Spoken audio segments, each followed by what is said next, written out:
Well, a lawsuit filed by 12 agriculture and energy groups is challenging the lawfulness of the BLM's public lands rule, which they say threatens the future of ranching in the U.S. by destabilizing a decades-old tradition of grazing on federal lands.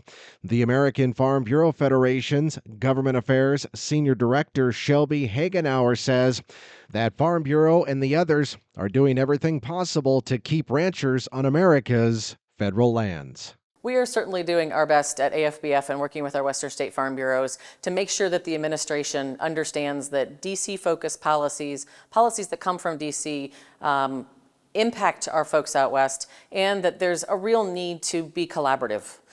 You can't just decide that it would be a nice thing to look at old growth forests and prioritize them. You have to really understand them. What is that impact on the ground for folks who are in those communities who may see changes and not necessarily in a positive way, whether it's grazing community or perhaps the local timber industry.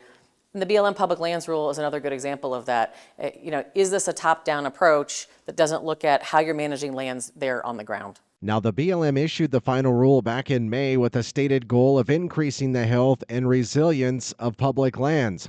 However, these agriculture and energy groups say the lack of clarity in the rule and changes in the policy that aren't authorized by law make it unacceptable.